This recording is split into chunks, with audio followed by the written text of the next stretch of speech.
Masechet Eruvin Daf Kuvbet, et nous commençons à la troisième ligne de la Mishnah, Nagar Anigra.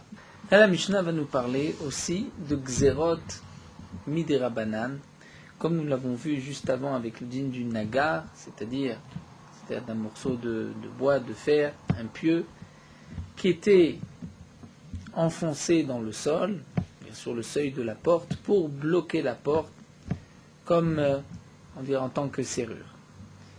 Il y a, comme nous l'avons vu parfois, une Gzera derabanan, puisque c'est Mirze Keboné, comme nous l'avons vu juste avant à la dernière Mishnah. Ceci paraît être comme une construction, puisqu'on enfonce un pieu dans le sol, dans le seuil de la porte. Puisque, comme nous l'avons vu dans Masechet Shabbat, enfoncer un pieu dans le mur, c'est considéré comme bonnet, puisque la bniya, comme dit la Mishnah, bonnet kol shehu, c'est-à-dire même enfoncer un pieu, tout petit pieu dans le mur, c'est aussi considéré comme bonnet. Donc là, nous avons un din d'un nagar, c'est-à-dire ce pieu qui vient bloquer la porte, qui va être enfoncé dans le seuil de la porte. Généralement, le pieu était accroché à la porte avec une ficelle. Parfois, il traînait sur le sol. Parfois encore, il n'était pas attaché, il était simplement jeté, mis de côté sur le sol. Nous dit la Mishnah Nagar Anigra. Si nous avons un pieu Anigra, c'est-à-dire qui traîne par terre, il est attaché à la porte, nous dit Rashi, mais il n'est pas suspendu. C'est-à-dire que la corde est longue et il traîne par terre. Puisqu'il traîne par terre, nous dit Rashi, donc on ne voit pas vraiment que ce pieu est attaché. Lorsqu'on voit que le pieu est attaché, on sait que c'est juste pour bloquer la porte, c'est sûr qu'il n'y a pas ici de Mirze Keboné. Mais lorsque il n'est pas attaché, ou bien il paraît ne pas être attaché, donc on pourrait se tromper. Les Chachamim ont fait une Gzera et ont interdit Bamdina, c'est-à-dire en dehors du Bet Amikdash, d'utiliser un tel pieu. Mais nous dit la Mishnah, Noalimbo Bamikdash. Dans le Bet Amikdash, pour fermer les portes du Bet Amikdash, on pouvait utiliser Shabbat un tel pieu. Pourquoi ? Puisque dans le Bet Amikdash, les Chachamim n'ont pas maintenu leur interdiction de Shvut, comme la règle est bien connue, En Shvut Bamikdash. Les Chachamim n'ont pas fait de Gzera dans le Bet Amikdash. Donc la Mishnah nous dit, dans le Mikdash, c'est permis, Avallo Bamdina, mais dans le pays, c'est interdit, étant donné que ce pieu traîne par terre, même s'il est attaché. Vea Munach, il dit la Mishnah, lorsque le pieu n'est pas attaché à la porte, il est simplement posé par terre. Là, lorsqu'on va l'utiliser pour bloquer la porte, c'est vraiment bonnet, et à ce moment-là, c'est un bonnet qui est Minatora Mideoraita. Donc là, l'interdiction est aussi bien en dehors du Bet Amikdash que dans le Bet Amikdash, puisque ce n'est pas simplement une interdiction Mishum Shuvut, c'est une interdiction Midoraita de la Torah. Donc Tanakama nous dit, lorsque le pieu traîne par terre, mais qu'il est attaché, ce n'est qu'une Gzera derabanan. Donc la Gzera a lieu dans tout Israël, mais non pas dans le Bet Amikdash. Lorsque le pieu est posé par terre, là dans tous les cas, même dans le Bet Amikdash, c'est interdit.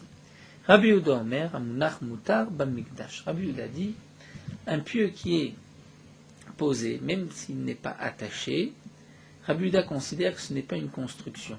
Et donc dans le Bet Amikdash, c'est permis.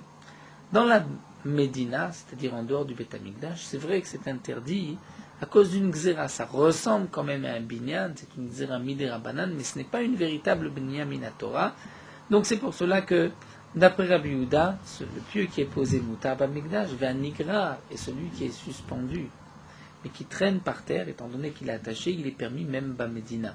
Donc ça veut dire qu'en vérité, Rabbi Yehuda est un petit peu plus mékil que Tanakama, et donc décale les zéros de Tanakama, puisque, d'après Tanakama, lorsqu'il est posé par terre, c'est une interdiction Minatora, il n'y a pas de différence entre le Bet Amikdash et en dehors du Bet Amikdash. Pour Rabbi Yehuda, même lorsqu'il est Mounar, c'est là qu'il y a la différence entre le Bet Amikdash et en dehors du Bet Amikdash.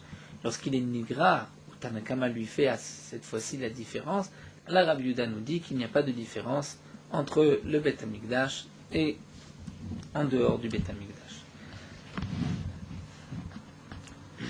Tanu Rabbanan, l'Agmara nous rapporte une braïta. Ezu nagar nigrach, sheno alim bamikdash avelo bamdina. Quel est le nagar, c'est-à-dire le pieu qui traîne par terre, qu'on peut utiliser dans le Bet Amikdash, mais pas dans le pays, c'est-à-dire quel est le pieu où il y a une xéra midera banane, mais que minatora il n'y a pas d'interdiction. Nous dit la Braïta, kol shekashur vetaloui, lorsqu'il est attaché, comme nous le verrons attaché à la porte, vetaloui, qu'il est suspendu, ve rosho echad magia laaretz. Mais, rosho echad, c'est-à-dire, les têtes, un bout de ce nagar, de ce pieu, touche par terre. C'est ce que nous avons vu dans la Mishnah, d'après Tanakama, lorsqu'il est nigra, il y a une xéra, bamdina, mais pas dans le Beth Amikdash. Rabbi Yehuda Omer, Rabbi Yehuda dit, afze bamdina mutar. Rabbi Yehuda dit, même celui-ci, qui est rosho magia laaretz, mais qui est attaché, on pourra l'utiliser même bamedina. Pourquoi? Puisque là, il n'y a pas de xéra, étant donné qu'il est attaché, on voit bien que c'est un pieu et non pas une construction. On ne l'enfonce pas dans la terre comme construction, mais pour bloquer la porte. Et là, Ezeu Nagar chez Noalim Bamikdash. Donc là, on reprend en vérité la Mishnah à travers cette braïta. Rabbi Yehuda dit quel est le Nagar qui est interdit d'être utilisé dans le pays, mais Noalim Bamikdash, en Beth Amikdash, on pourra. C'est-à-dire, quel est le nagar où il n'y a qu'une interdiction midera banane, et donc cette interdiction n'est pas maintenue dans le Beth Amikdash, kol sheno lo kashur velo taloui, lorsqu'il n'est ni attaché ni suspendu. C'est-à-dire, lorsqu'il est mounar, comme nous l'avons vu dans la Mishnah, meshomto manicho bekeren zvit, donc là il va l'enlever et le poser dans un coin. Donc d'après Rabbi Yehuda, lorsque le pieu est mounar, c'est interdit dans la Médina, dans le Beth Amikdash, c'est permis, puisque ce n'est qu'une interdiction midera banane, ce n'est pas une véritable bnia. Alors que d'après Tanakama, dans ce cas-là, c'est une véritable bnia et c'est interdit même dans le Beth Amikdash. Amar Rabbi Yehuda, Amar Shmuel, Rabbi Yehuda nous dit au nom de Shmuel, Alachat ke Rabbi Yehuda. Donc le Amora Rabbi Yehuda dit au nom de Shmuel que l'Alacha est comme le Tana Rabbi Yehuda. Mais seulement Benigra. C'est-à-dire Benigra, comme nous l'avons vu d'après Rabbi Yehuda, c'est permis même dans la Médina, et même en dehors du Beth Amikdash. C'est-à-dire dans ce cas-là, il n'y a pas de xéra étant donné qu'il est attaché.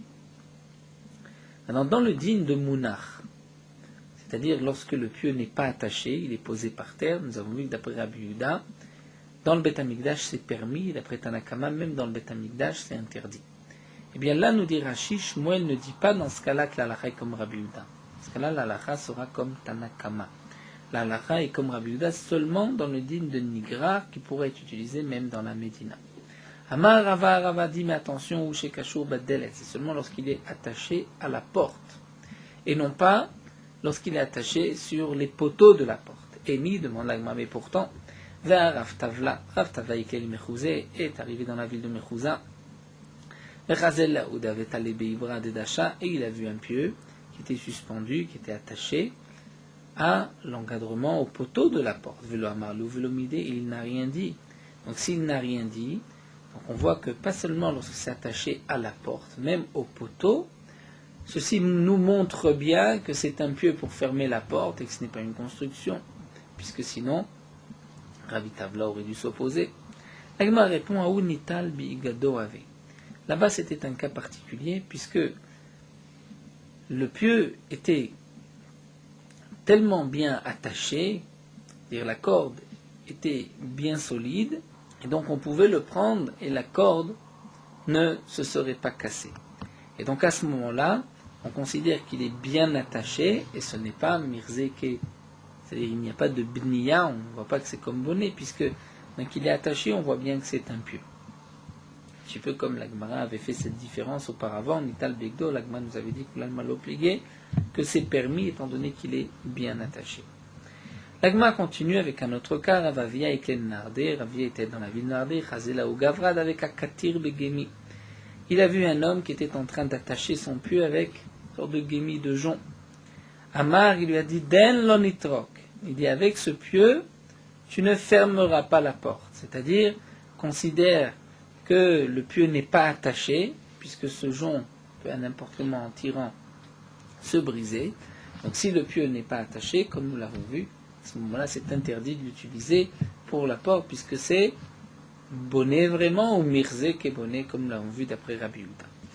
Bae Rabbi Zira, Rabbi Zira pose une question. Nikmaz ma'u. Nikna, c'est-à-dire, nous explique Rachid, jusqu'à présent, nous avons parlé d'un pieu qui rentre qui est enfoncé dans un trou qui se trouve sur le seuil, sur cette estrade, cette iskoupa devant la porte, le seuil de la porte. Là, demande la Gemara, lorsque ce trou dans la iskoupa arrive jusqu'au sol, et donc le pieu va être enfoncé dans le sol. Là, peut-être que c'est différent. Là, ça sera peut-être interdit, même s'il est attaché. Pourquoi ? Puisque, comme nous allons le voir, ceci est peut-être un peu plus que une véritable construction, c'est Bnia, puisque ça rentre dans la terre. C'était le problème de Rab Zera, et nous allons voir Amar Rab Yosef a dit Maïti Baele, quel est son problème ? Lo Shamia Ledetania n'a-t-il pas entendu la Braïta qui dit Nishma Tasur Nikmaz Mutar ? Dire que lorsque Nishma, c'est-à-dire que la corde s'est brisée, nous dit Rashi, le pieu était attaché. La corde s'est brisée, et maintenant le pieu se trouve dans un coin, et bien dans ce cas-là, la Braïta nous dit Mutar, Nishmat c'est Assour, c'est interdit. Pourquoi ? Puisque il n'est plus rattaché, donc je ne peux plus l'utiliser. Mais Nikmaz Mutar, c'est-à-dire s'il est attaché, mais que le pieu va être enfoncé dans le sol, c'est permis. Et Rabbi Yehuda Omar, Nikmaz afalpish Nishmat Assour. Rabbi Yehuda dit que non, que Nikmaz, si c'est dans le sol, même si Enon Nishmat, c'est-à-dire il est encore rattaché, la corde ne s'est pas brisée, c'est interdit. C'est-à-dire que d'après Rabbi Yehuda, Nikmaz est interdit, va amar Rabbi Yehuda mar Shmuel alacha ki Rabbi Yehuda, et Rabbi Yehuda a dit au nom de Shmuel qu'alacha comme Rabbi Yehuda ben Nikmaz. Donc ça voudrait dire que Nikmaz, lorsque le pieu rentre dans la terre, là c'est interdit, et pour quelle raison ? Amar Abaye mishum de mirze kebone. Puisqu'à ce moment-là, ça ressemble plutôt à une construction, à une véritable construction mirze kebone. Donc la Gemara répond, en vérité Rav Yosef répond à la question de Rabbi Zera, Nikmaz mao, c'est-à-dire lorsque le pieu va rentrer dans le sol, un trou qui est déjà sur le carcass, sur le sol, pas seulement sur le seuil de la porte, eh bien, nous dit Rav Yosef, nous avons une braïta, et nous savons que la halakha est comme Rabbi Yehuda, donc c'est interdit. Rav Nechumi bar Zecharia Abaye, Rav Nechumi bar Zecharia pose le problème suivant à Abaye. Asalo betiad mao. Lorsqu'on a fait betiad, une sorte de manche à ce pieu, Rachid nous dit on a enfoncé au milieu du pieu, donc on peut l'attraper, ça ressemble plutôt à un outil. Mao, est-ce qu'on peut fermer la porte avec ou pas ? Amarle, il lui a dit Bournak, Amart, à ce moment-là ça devient comme un pilon.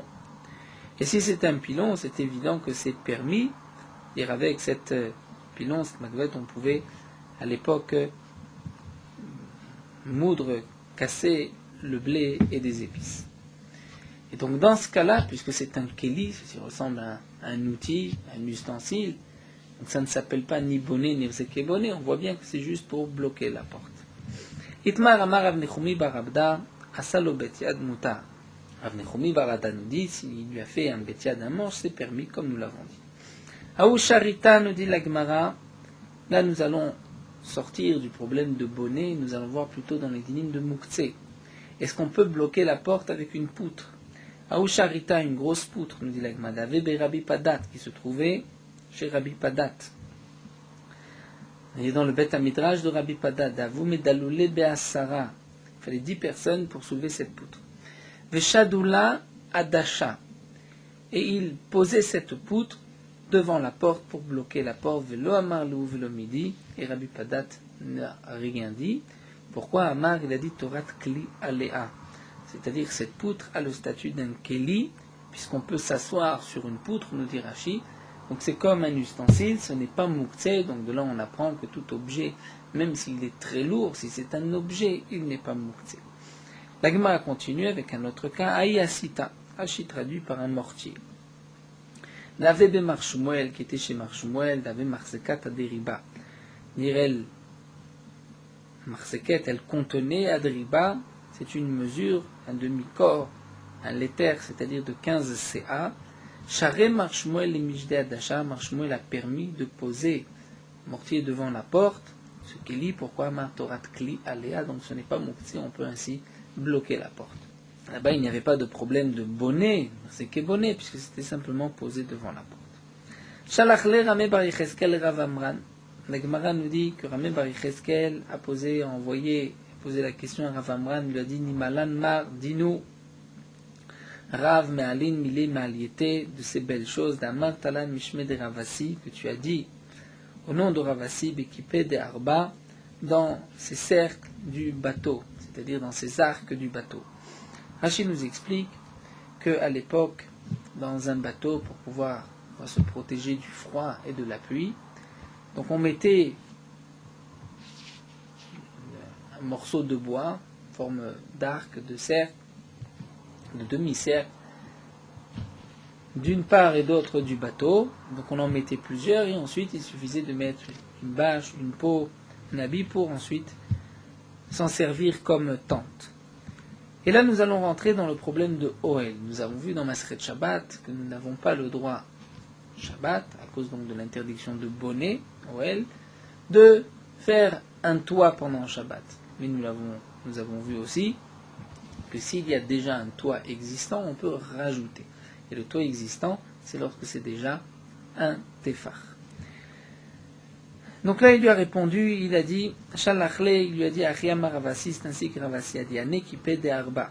Donc ces arcs du bateau, Bisman Shishbem Tefar, lorsqu'ils sont larges d'un tefar, Iname. Ou bien, même si En Ben Tefar, ils ne sont pas larges d'un tefar, mais En Ben Zelazé Shlosha, c'est-à-dire il n'y a pas entre l'un et l'autre plus de 3 tfachim. C'est-à-dire on en mettait plusieurs sur une partie du bateau pour ensuite couvrir cette partie. Donc puisqu'il y a moins de 3 tfachim entre chaque arc, nous avons vu par le din de Lavoud que c'est comme si c'est fermé. Donc même s'il n'y a pas une épaisseur de tefar, c'est comme si c'est fermé. Et donc nous avons déjà un OL d'au moins un tefar, mais vimachat selet ou pour s'allier, on peut amener une natte de jonc, une paillasse et le poser dessus pour s'en servir comme ombre et se protéger du froid et de la pluie. Maïtama, pour quelle raison? Mosif al oel arayou, puisqu'on rajoute sur un oel aray, sur une tente provisoire qui était déjà existante. Les chapitres d'Amé, c'est permis. La Gemara nous dit à nous diché. C'est diché, c'est-à-dire c'est Elim, c'est bélier, d'aveler les Ravuna, que Ravuna avait, des Beimama, Baoutula. Et en journée, ils avaient besoin d'ombre, ou Belaïla, Baou Avira. Et la nuit, ils avaient besoin d'air.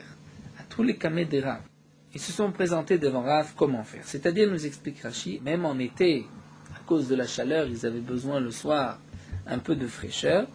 Donc en semaine, ils mettaient dessus des sortes de nattes, des machatzelot, qu'on mettait le jour et qu'on enlevait la nuit. Donc est-ce que Shabbat, on peut faire la même chose? Nous avons un problème de faire un OL. Donc on a posé la question à Rav, comment faire? Amarlé, il lui a dit, Zil kroch boudia, veshayer betefar. C'est-à-dire, lorsque tu as au départ donc cette petite tente, tu vas ensuite rouler les bords, remonter, mais tu vas laisser en haut un tefar. Puisque tu vas laisser un tefar, donc la tente est encore existante, le toit est toujours là. Et donc ensuite, les machar le lendemain, pashta ou mosif aloel aray, ou veshapir damé. Le matin, il suffit d'enlever le nœud, par exemple. Donc la tente va retomber sur les côtés, et donc ça c'est permis, puisque tu es mosif sur un oel aray déjà existant. Amara mishum rabichia, rabdiun rabichia, vilon mutalin toto. C'est-à-dire un rideau qu'on veut mettre à l'entrée d'une porte, on a le droit de mettre un rideau Shabbat, ceci n'est pas considéré comme problème de Ohel. Bien que Ohel, généralement, c'est sur le toit, mais lorsqu'on fait une mechitza qui compte comme mechitza, c'est aussi interdit. Là, pour un vilon, étant donné que c'est à la porte et qu'on peut, généralement, on le pousse, on l'enlève, on le remet, donc c'est permis Shabbat de mettre ce vilon, ou mutar les forko be Shabbat, on peut l'enlever aussi Shabbat. Kilat chatanim, les lits des chatanim, jeunes mariés, à l'époque, il y avait donc sur le lit, on mettait une sorte de rideau, comme les dessins que nous avons dans Rashi ici, comme un triangle. Donc nous avons le droit, si par exemple il y a donc sur le lit juste une baguette de bois et qu'on va mettre un morceau de tissu, un rideau de part et d'autre, le rideau va tomber sur les côtés. Est-ce que on a le droit de mettre ce rideau Shabbat ou pas? Eh bien, mutar leforka velintota be Shabbat, nous dit la Gemara, on peut l'enlever et le mettre Shabbat. Amar Rav Sheshet Beridi Ravidi, Rav Sheshet Beridi Ravidi va préciser, va nous dire bien sûr, lo amran la chaîne begaga tefar. C'est seulement lorsque en haut, sur le toit, c'est-à-dire là où il y a c'est-à-dire la partie la plus haute, la partie du toit de ce lit, il n'y a pas une largeur d'un téphar. Puisque si nous avons un téphar, à ce moment-là, nous avons le problème de OL. Le OL, c'est lorsque c'est au moins un téphar. Moins d'un téphar, il n'y a pas d'interdiction de OL. Donc si c'est simplement une paroi sur les côtés, c'est pas interdit, tant qu'en haut, il n'y a pas de téphar. Donc là, Amran, la chaîne Begaga Tefar. Valiesh Begaga Tefar, c'est assaut. Ici, il y a un téphar de l'argent, en haut, c'est interdit, puisque là, nous avons un toit, un OL. Plus encore, rien Begaga Tefar. Même lorsque en haut, il n'y a pas de téphar. Mais lo Amran, la chaîne Bepachot, Mishlosha Samoch Legag Tefar. Ça aussi, c'est une notion que nous avons déjà vue, que lorsque dans les 3 tfachim du haut, les rideaux s'étendent un espace de un téphar entre les 2 rideaux. Si c'est dans les 3 tfachim du haut, on considère que ceci est aussi un toit. C'est-à-dire dans les 3 tfachim proches du haut, proches, on va dire, du toit, c'est comme si c'est le toit. Donc s'il y a un téphar d'épaisseur, ce n'est pas beau. Et la Gemara continue. Vechien begagat tefar. Donc là, monsieur parle de choses samour legag tefar. Aval yesh parle de choses samour legag tefar assour. Mais s'il y a dans les 3 tfachim proches du haut un téphar de large, même entre les 2 rideaux, c'est interdit. Plus encore, nous dit la Gemara, Vechien bepachot mishlosha samour legag tefar. Lorsque nous avons moins d'un téphar dans les 3 tfachim du haut. Lo amran.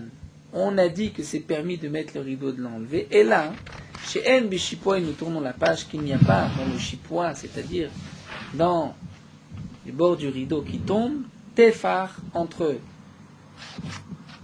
le centre de ce lit, c'est-à-dire au milieu du lit, sous le rideau, et que sur les côtés, il n'y a pas une épaisseur, une largeur d'un téphar. Aval yesh b'shipua tefar, à ce moment-là, shipua lim kaolim damu. C'est-à-dire s'il y a entre le centre et le côté, donc le rideau qui tombe, un tefar. Donc ça veut dire en vérité sur les 2 rideaux, il y a 2 tfachim de large vers le bas. Là, dans ce cas-là, on considère que tout le rideau, shipua lim kaolim damu, est considéré comme un OL. Jusqu'à présent, on nous parlait d'un toit et des rideaux qui tombent. C'est-à-dire le toit, c'est aussi un peu de rideau. Mais le rideau, lorsqu'il est horizontal, c'est un toit. Lorsqu'il descend, c'est des méchitzot. Là, la Gemara nous dit que même lorsque ça descend, mais si ça descend très proche d'un note et qu'il y a moins de tfachim, dans ce cas-là, shipolim kaolim damu, et donc c'est interdit. Alors là vient une question étonnante, nous dit Rashi, mais quel est ce genre de lit? Où est-ce qu'on a vu un lit où il va y avoir des rideaux et qu'il y a moins de tfachim en bas, dans les 3 tfachim là-haut, dans les 3 tfachim où il n'y a pas un téphar? Alors nous dit Rashi, on parle dans le cas où en vérité le lit est plus large, mais qu'il y a, on va dire, plusieurs, comme le rideau gondole en haut, et donc il y a plusieurs fois en haut où nous avons ou bien moins d'un téphar de large de toit, ou bien dans les 3 tfachim, moins d'un téphar. Donc comme le dessin là que nous avons dans Rashi, donc ces barres du milieu en vérité c'est comme un morceau de bois sur les côtés, et nous avons le rideau donc qui va tomber de part et d'autre. Donc en vérité, peut-être que le dessin serait plus exact si il n'y avait pas toutes ces barres qui descendent, puisqu'il n'y a que les 2 extrémités, donc la barre qui descend à gauche, la barre qui descend à droite. La deuxième barre, c'est effectivement, on peut dire que c'est un morceau de bois. La troisième, ou bien à partir de la gauche ou à partir de la droite, donc il faudra expliquer que, ou bien c'est un pilier sur le côté du lit, mais ce n'est pas le rideau qui descend. Le rideau descend plus loin, descend au fond, et donc nous avons quand même un espace entre ce rideau. Nous terminons avec un din de Oel, Vamar Afshishe Bideravidis Sayana Shariz. Une gemara que nous avons vu dans Maseret Shabbat, Sayana, porter un chapeau, Shabbat c'est permis. Vatania Assour, et pourtant c'est marqué que c'est Assour. Le problème du chapeau, c'est que nous avons les bords du chapeau qui peuvent être considérés comme un Oel. Donc, l'okasha nous dit la Gemara, bien qu'on a une braïta qui permet une qui interdit, tout dépend. Aïd betefar, adil betefar. Si les bords du chapeau font un tefar, donc 10 cm, là c'est interdit puisque c'est un OL. S'il y a moins qu'un tefar, c'est permis. Et la mata demande la Gemara, charviv beglimet tefar. Il y a quelqu'un qui avait un habit sur la tête, par exemple, nous dit Rashi, une sorte de drap, un talit, il s'enveloppe la tête d'un talit, et qu'il va faire dépasser le talit d'un tefar un peu plus loin que sa tête. Donc là, on va dire aussi que c'est Oel, Achiname de Assour, que c'est interdit. Elle a nous dit la Gemara, Lokashia. En vérité, il n'y a pas de contradiction, on va dire ainsi. Il n'y a pas de Oel dans le chapeau, il n'y a pas de problème de Oel. Seulement, dans quel cas le chapeau est interdit, c'est lorsqu'il n'est pas attaché. Ademiadek, adelomiadek. C'est-à-dire, lorsqu'on l'attache autour du cou, dit Rachid, dans ce cas-là, c'est permis, puisqu'on ne risque pas, il ne risque pas de tomber et qu'ensuite on va le ramasser et porter, mais lorsqu'il n'est pas attaché, là c'est interdit puisqu'on risque de le porter. Donc Tosfot aussi rapporte Rabbeinu Hananel, savoir est-ce que malgré tout d'après la Maskana il y a un problème de Oel dans un chapeau. Donc la conclusion de Tosfot c'est que d'après Rabbeinu Hananel, si les bords du chapeau sont bien durs et qu'elles ne se plient pas, si ça fait un tefar, dans ce cas-là, il y a effectivement un problème de Oel. Un sombrero au Shabbat qui est bien dur, ceci poserait problème d'après Rabbeinu Hananel. On continue avec une nouvelle Mishnah, Marzirim Tzira Tarton Bamigdash. Toujours concernant une porte, mais cette fois-ci la porte d'un keli, c'est-à-dire par exemple d'une armoire ou bien d'une commode. Donc la porte est sur le côté, il y a deux gonds, c'est-à-dire un gond vers le haut, un vers le bas. La Mishnah nous dit Marzirim Tzira Tarton, on peut remettre le tir, c'est-à-dire donc la porte, il y a un morceau de bois qui sort de la porte et qui rentre dans l'armoire en bas pour que ceci serve de gond pour qu'on puisse tourner la porte. Donc Marzirim Tziraton, on peut remettre celui du bas Bamikdash, dans le Bet Amikdash, Avallo Bamdina, mais pas dans la Medina, c'est-à-dire pas en dehors du Bet Amikdash. Pourquoi dans le Bet Amikdash on peut? Puisqu'on ne fait pas d'interdiction de shvout dans le Bet Amikdash. Mais dans la Médina, c'est interdit. Nous dit Rachid, de peur qu'on risque ensuite de le fixer avec un marteau. Et là, déjà, on arrive à une melacha. Donc, les Chachamim m'ont interdit en dehors du Bet Amikdash. Vea Elion. Mais si c'est le gond d'en haut, kan vekan assour, dans les deux cas, c'est aussi bien dans le Bet Amikdash que dans le pays, c'est interdit.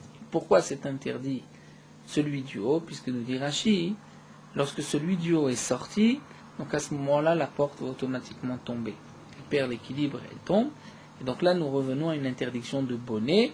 Et puisque, nous dit Rashi, ce Tana pense que Yesh Binyan Destira Bekelim, c'est une marloquette, mais ici le Tana a l'air de penser que Yesh Binyan Destira Bekelim. Donc c'est pour cela que c'est interdit même dans le Bet Amikdash, puisque c'est une interdiction minatora. Tosfot n'est pas d'accord, pense que même lorsque le tzir à Elion s'est enlevé, ce n'est qu'une interdiction des Rabbanan, mais c'est un shvout qui est plus fort. Il nous dit Tosfot, même que dans le Bet Amikdash, on ne fait pas de xérot de shvout, mais il y a certains shvout, certaines interdictions, certaines grandes xérot qui sont interdites même dans le Bet Amikdash, ce que nous verrons aussi avant la Mishnah, dernière ligne avant la Mishnah de Daf Kuf Gimel. Ça c'est donc Tanakama et Rabbi Yuda Omer, à Elion Bamigdash va Tarton Bamedina. Rabbi Yuda nous dit, celui Elion, lorsque celui d'en haut s'est défait, Bamigdash, on pourra le remettre, mais pas dans le pays. Va Tarton, et celui du bas, même Bamedina, on pourra le mettre. C'est-à-dire que d'après Rabbi Yehuda, on permettrait même dans le Bet Amikdash de remettre celui du haut. Ce n'est pas, comme dit Rashi, un véritable binyan d'après Rabbi Yehuda. Tano Rabbanan Lagma nous rapporte une braïta tir delet shida teva ou migdal, le tir d'une porte, d'une shida, d'une commode, d'une armoire, d'une boîte ou migdal, d'une armoire bamigdash, dans le Bet Amikdash marzirim, on pourra remettre la porte. Donc nous dit Rashi, il y avait aussi des armoires dans le Bet Amikdash où on mettait le sel, la levona, la ktoret. Donc dans le Bet Amikdash, si la porte est tombée, on pourra la remettre. Bamdina, mais dans le pays, dochakim, seulement si c'est un petit peu déboîté, on pourra le remettre, le pousser. Vea Elion, et celui du haut, kan vekan lo yarzir. C'est-à-dire aussi bien dans le Bet Hamikdash que dans la Medina, c'est interdit. Gzera shema itaka. Et donc là, d'après Rashi, la Gzera shema itaka se rapporte sur le premier din. C'est pourquoi Bamdina, tir belet, du bas, c'est interdit. Gzera shema itaka, de peur qu'il va le bloquer avec un marteau. Et donc à ce moment-là, ça deviendrait une melacha. Veim taka, et dans le cas où il l'a frappé, il l'a bien rentré et bien bloqué avec un marteau, chayav khatat, il est chayav khatat. Puisque c'est une melacha minatora. Chez le bord, si nous avons la porte d'un puits, chez le doute, une citerne, chez l'Yetzia, ou bien d'une Yetzia, c'est-à-dire d'un étage, une chambre, lo yarzir, on ne pourra pas le remettre, vimirzi chayav khatat. Mais si on remet, c'est chayav khatat, puisque là nous dit Rashi, puisque Bordou c'est un binyan qui est rattaché au sol, donc là ceci est considéré comme une binyan, une construction, même lorsqu'on remet simplement la porte. Toujours dans les Xérot, dans le Bet Hamikdash, en dehors de Bet Hamikdash, Machzirim Retia Bamikdash. La Mishnah nous dit si un Kohen s'est blessé et qu'on lui a mis un pansement, avec à l'intérieur de ce pansement une sorte de crème pour soigner sa plaie, si ce pansement s'est enlevé, on pourra le remettre dans le Bet Hamikdash, Avalo Bamdina, mais pas dans le pays. Pour quelle raison on pourra le remettre? Donc Rashi nous explique que le Kohen n'a pas le droit de servir au Bet Hamikdash s'il a un pansement sur le bois, parce qu'il y a une chatzitza. C'est-à-dire, par exemple, lorsqu'il prend un keli, il doit le prendre directement, que sa main touche le keli.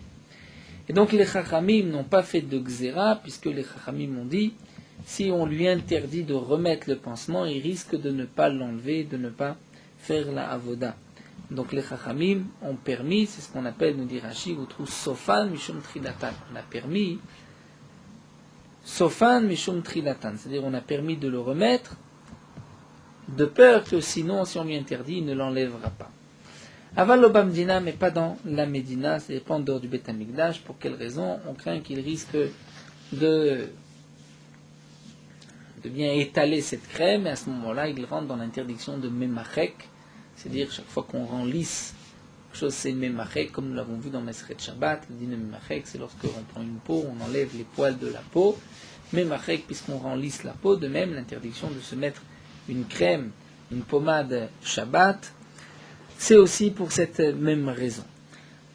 Donc lorsque nous avons un pansement, dans ce pansement il y a une pommade dans le Bet Hamikdash, on pourra le remettre, mais pas dans le pays. Im bitrila, c'est-à-dire si c'est bitrila, mettre pour la première fois un pansement, la kan vekan asur, même dans le Bet Hamikdash est interdit, puisque il n'y a pas ce que nous avons dit, ou sofan mishum trilatan. Tanoura banan, l'agma nous rapporte une braïta ritiya chez Pirjam al gabe maka, un pansement qui est sorti de la plaie. Marzirim le Shabbat, on peut remettre sur la plaie Shabbat. Rabbi Yehuda Omer, Rabbi Yehuda dit, Uchleka, si le pansement, Retiashi Pirsha au départ, c'est lorsque le pansement est tombé. Rabbi Yehuda nous dit, Uchleka le mata, c'est seulement s'il a glissé un peu vers le bas d'Ochako le mala, il le remonte plus haut. Le mala, ça a glissé vers le haut d'Ochako le mata, il le descend vers le bas. Lorsqu'il veut un petit peu soigner cette plaie Shabbat, il pourra enlever, découvrir un petit peu sa plaie, donc une partie du pansement, le pousser et soigner, nettoyer la plaie, et ensuite de l'autre côté il fera la même chose, il soignera la plaie. Mais la retia elle-même, le pansement, la pommade qui se trouve sur ce pansement, il ne devra pas l'arranger, le toucher, puisque sinon il risque d'étaler la pommade. Il y a une interdiction, minatora, il devra apporter un korban. Amar Rabbi Yehuda, Amar Shmuel, Rabbi Yehuda nous dit au nom de Shmuel, l'alacha qui Rabbi Yehuda, l'alacha est comme Rabbi Yehuda, et donc il y a une différence si c'est uchleka, c'est-à-dire que ça a glissé. Si le pansement était sur le dos et qu'il est tombé entièrement, la Rabbi Yehuda interdit. Seulement lorsqu'il a glissé. Amar Afrizda nous dit le chanou la shepirshal gabe keli. Et quand est-ce que Tanakama, dit Rashi, permet de remettre le pansement? C'est seulement lorsque le pansement est tombé sur un keli, un ustensile, mais non pas par terre. Donc là, Tanakama permet de le remettre, et Rabbi Yehuda dit non, c'est seulement s'il a un petit peu glissé, mais qu'il est encore sur le doigt. Aval pirchal gabekalka. Mais si le pansement est tombé par terre, devra kol asso. Même d'après Tanakama, c'est interdit. Amar Baravashi, avec Aimna Kameaba, Baravashi dit j'étais devant mon père Ravashi. Naflale abesadia. Son pansement est tombé sur les coussins, sur les draps, donc non pas par terre. Vekame aderla, et il l'a remis. Amin allez, je lui ai dit, lo savarma. Lo savar la mar lehad amar Afrizda, tu ne penses pas, tu n'es pas d'accord avec ce qu'a dit Afrizda, marloquette chez Pirchal Gabekli, toute la marloquette entre Rabbi Yehuda et les Chachamim, c'est lorsque c'est tombé sur un cli, donc comme ici, sur un drap. Ava Pirchal Gabekarka, sauf c'est interdit d'après tout le monde. Et donc, puisque la marloquette, c'est Al-Gabekli, lorsque ça tombe sur un drap, sur un lit, sur un coussin, Ve'amar Shmuel Alachak Rabbi Yehuda, Shmuel a dit que l'Alachak comme Rabbi Yehuda, donc Rabbi Yehuda interdit, tu ne devrais pas remettre le pansement. Amarli, et là mon père m'a répondu, il a dit Lo Shami Ali, je n'ai pas entendu, c'est-à-dire je ne suis pas d'accord avec Rafrizda, nous explique Rashi, je pense que Rabbi Yehuda est en marloquette lorsque ça tombe par terre. Et là, la comme Rabbi Yehuda, que ça tombe par terre, tu ne pourras pas le remettre, puisque sinon ceci ressemble comme si on met de nouveau, c'est comme si c'est pour la première fois qu'on met un pansement. Mais lorsque le pansement était tombé sur un keli, sur un drap, là tout le monde est d'accord qu'on peut le remettre. Nous allons étudier une autre Mishnah, Koshrim Nima Bamigdash. Dans les instruments de musique du Bet Hamikdash, lorsque une corde s'est brisée, Koshrim Nima, on peut l'attacher Shabbat dans le Bet Hamikdash. Aval, Lobamdina, mais on ne pourra pas le faire dans le pays, puisque dans le pays, il y a une interdiction de Kesher qui est un Avmelacha, c'est un des 39 travaux interdits. Alors comment se fait-il que dans le Bet Hamikdash c'est permis? Nous dit Rashi, puisque on a le droit de transgresser Shabbat pour la avoda des korbanot dans le Bet Hamikdash. Donc c'est vrai que tout ce qu'on pouvait faire avant Shabbat, on n'a pas le droit de transgresser, mais là, étant donné que la corde s'est brisée pendant Shabbat, ça on ne pouvait pas l'arranger avant Shabbat, donc c'est permis. Vim bitrila, mais dans le cas où il n'y avait jamais de corde et qu'on veut mettre une corde sur cet instrument, kan vekanaso, même dans le Bet Hamikdash, c'est interdit. Alors la Gemara va objecter au minou, c'est marqué Nimat Kinor Shenifseka. La Nima, c'est-à-dire la corde d'un Kinor, son nom de musique, d'une harpe, Shenifseka, qui s'est brisée, Loaya Koshra et la Oneva. La Braïta nous dit ne l'attachez pas, mais il faisait une boucle. Donc on voit que la Braïta interdit d'attacher. Lokasha dit la Gemara, on va répondre à cette contradiction. Harabanan va Rabbi Lezer. Notre Mishnah qui permet, c'est comme Rabbi Lezer, la Braïta qui interdit, qui ne permet que de faire une boucle, c'est les Chachamim. C'est-à-dire, les Rabbi Lezer d'Amar Mashri Mitzvah Dochim et Shabbat, d'après Rabbi Lezer qui dit, comme nous l'avons vu dans Masechet Shabbat, dans le Pérek Rabbi Lezer de Mila, où Rabbi Lezer permet même de fabriquer un couteau Shabbat. Donc même ce que je pouvais préparer, les Marshirem Mitzvah que je pouvais préparer avant Shabbat, Rabbi Lezer permet de les faire pendant Shabbat. Donc là aussi, Rabbi Lezer nous permettra de rattacher cette corde dans le Bet Hamikdash. Les Chachamim d'Amri Endochim, qui pensent qu'on ne pourra pas transgresser Shabbat pour faire quelque chose, les Marchirim Mitzvah. Donc on pourra simplement faire une boucle. Alors demande à Gma Meir Rabbi Lezer, si l'auteur c'est Rabbi Lezer. Alors Afil Khatrilana, mais d'après Rabbi Lezer, dans le Bet Hamikdash, si j'ai besoin d'un instrument de musique et que je n'ai pas d'instrument, même si j'avais la possibilité de le faire avant Shabbat, j'ai le droit de le faire pendant Shabbat, et la Mishnah nous a dit, Bitrila, c'est interdit. Alors l'Agma répond, et la Lokash, Rabbi Yehuda Rabbanan.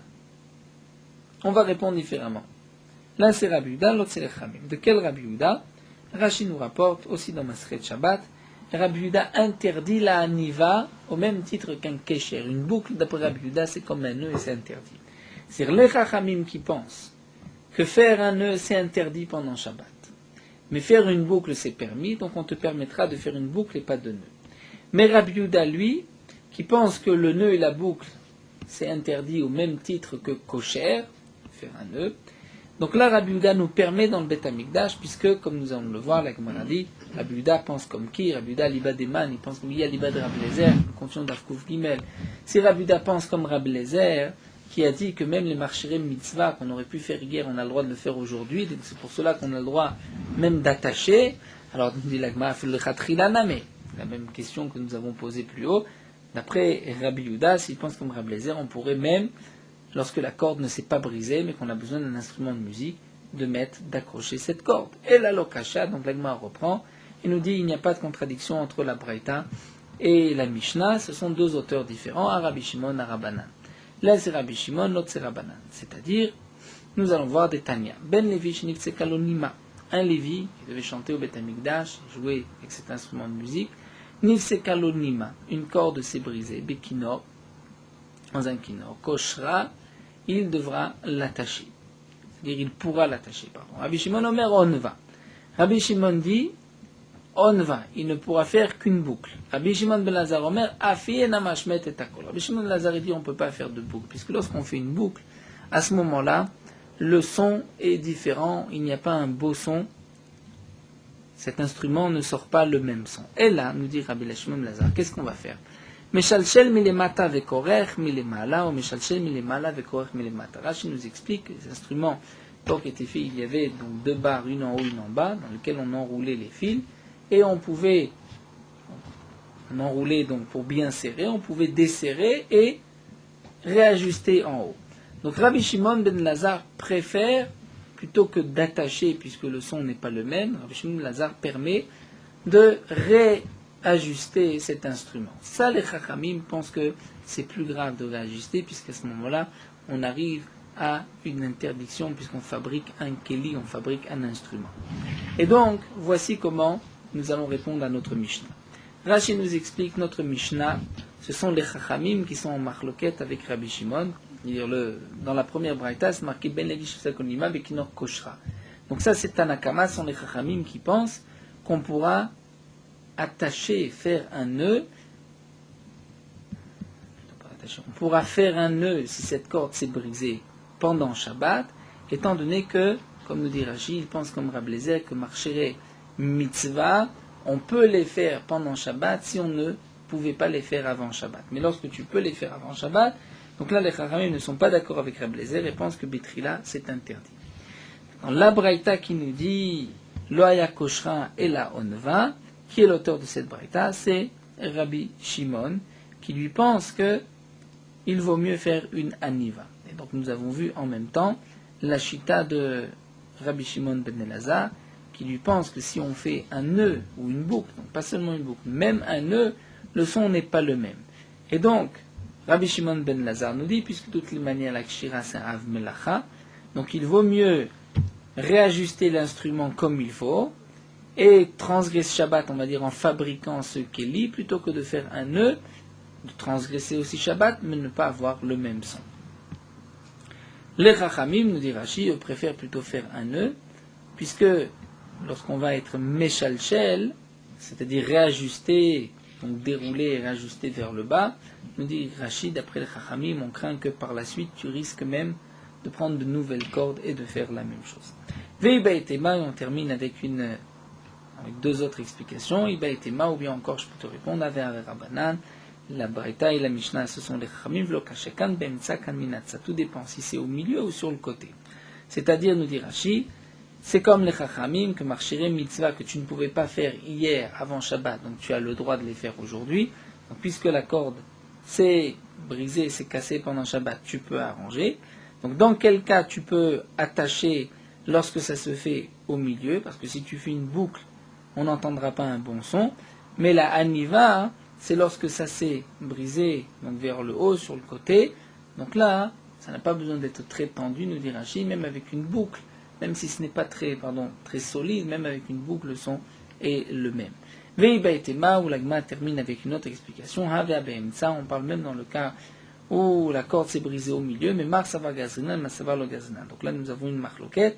L'un pense qu'on fait une xéra. On interdit d'attacher au milieu, de peur que tu risques d'attacher en haut. Et en haut, on n'a pas besoin d'attacher. Il vaut mieux faire une aniva.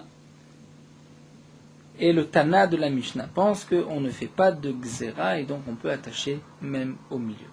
Donc ainsi nous avons répondu à la contradiction entre la Mishnah et la Braïta.